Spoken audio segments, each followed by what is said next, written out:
A Northwest Arkansas man's in remission after beating cancer several times. The many surgeries that got him there, though, left him with a defect that made one leg 4 inches shorter than the other. Today, he's at the Mayo Clinic having a surgery to fix that. In a NWA special report, you'll hear how Trent Brock went from New Zealand to Northwest Arkansas to an operating table in Minnesota. We do want to warn you, you may find some photos in the story disturbing. So kind of walk me through. Yeah, sure. 4 inches. You can see that the bone has gone all the way up to there. That's about how much shorter Trent Brock's left leg is than his right. This will be a regular shoe. I would wear this. It's a defect left from a surgery he had to remove his hip bone cancer.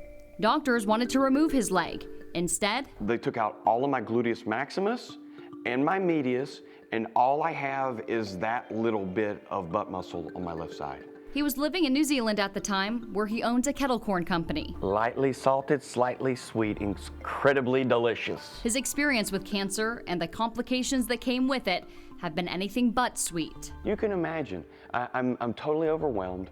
I'm all alone. They're telling me I'm gonna die. That initial surgery left him with a massive infection. Over several months, I had about 6 more surgeries to try to clear it up and clean it up. Just couldn't get rid of the infection. On top of that, Trent found out his cancer had spread to his lungs. His New Zealander doctors also thought it was in his pancreas, only to find out it was actually a blood clot. So they removed half my pancreas and spleen, compromised my health for my entire life remaining here on Earth. And basically what they did is they tried to spin it on me and say, congratulations, you don't have cancer. When it did spread to his pancreas, he said doctors there refused to treat him. We won't do surgery because you can die on the operating table. And we won't do radiation because we can burn a hole through you. And I'm like, so what are my options? And he's like, well, you can go home. And I'm like, point blank, and wait to die. Death wasn't an option for Trent. I'm gonna fight, and I'm gonna win. After spending more than 9 months in a New Zealand hospital over 2 years, he landed in Northwest Arkansas. Northwest Arkansas is a little pocket of healthcare, and from what I've read, they do a pretty dang good job here. His only options at that time were really just IV chemotherapies that have about a 5 or 10% response rate. So I'll be honest, I think he'd probably be dead by now. Dr. Eric Schaefer is with Highlands Oncology. With medications in the U.S. that are not available in New Zealand, Dr. Schaefer knew Trent had a chance to beat his cancer. So when they found the cancer on the scan, it was this big. By the time I had the radiation, this big. And so after he had his radiation, we put him on some of these new immune therapies, and it's helped augment and help him so far be cured from his cancer. This is a big one right here. This is July 21st.